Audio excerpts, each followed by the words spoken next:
पूरा शहर सो रहा था। रात के 12 बज चुके थे। माँ कभी दरवाजे की तरफ देखती तो कभी एक नज़र घड़ी की तरफ। माँ की आंखों में और चेहरे पर चिंता साफ नजर आ रही थी। थोड़ी ही देर में दरवाजे की घंटी बजी।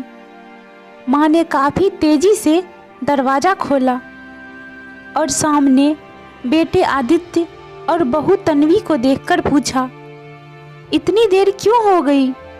मैं कब से तुम्हारी राह देख रही थी। माँ, मैं अब छोटा नहीं हूँ, तुम मेरी चिंता मत किया करो। आदित्य घर के अंदर प्रवेश करते हुए बोला, बेटा कितना भी बड़ा हो जाए माँ के लिए छोटा ही रहता है। चलो छोरो, हाथ पैर धो लो, मैं तुम्हारे लिए खाना लगा देती हूँ। माँ ने दरवाज़ा बंद करते हुए कहा, माँ जी, हम बाहर से खाना खाकर आए हैं, आप खा लीजिए, हम सोने जा रहे हैं।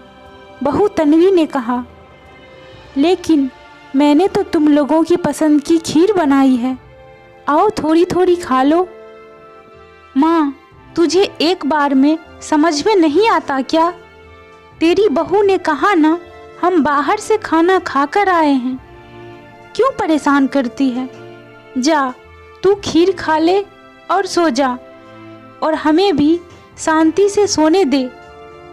माँ अकेले कैसे खीर खा सकती थी और उसे बिना खाए नींद कैसे आ सकती थी, क्योंकि बेटे के इंतजार में उसने भी कुछ नहीं खाया था।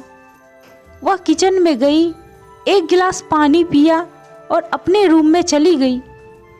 सुबह 10 बजे आदित्य की आंखें खुली। बाजू में तन्वी अभी भी सो रही थी।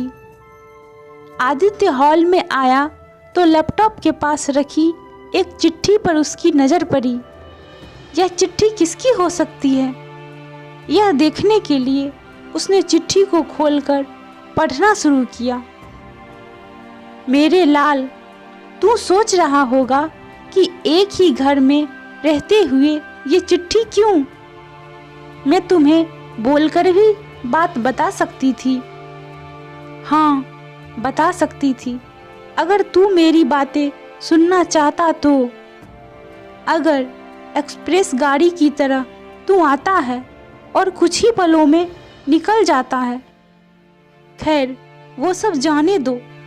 कल तुम्हारा जन्मदिन था, इसीलिए मैंने खीर बनाई थी। सोचा कम से कम आज के दिन साथ में बैठकर खाना खाएंगे। मगर मैं यह बात बोल गई थी कि मेरा बेटा बड़ा हो चुका है, तो अपने दोस्तों के साथ पार्टी करके खाना खाकर आया।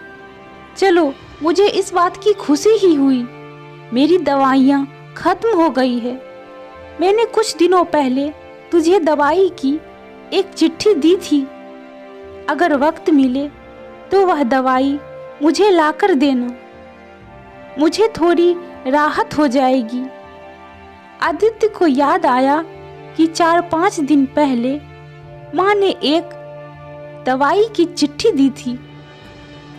उसने अपने ऑफिस के बैग में जाकर उस चिट्ठी को तलाशा और उसे खोलकर देखा।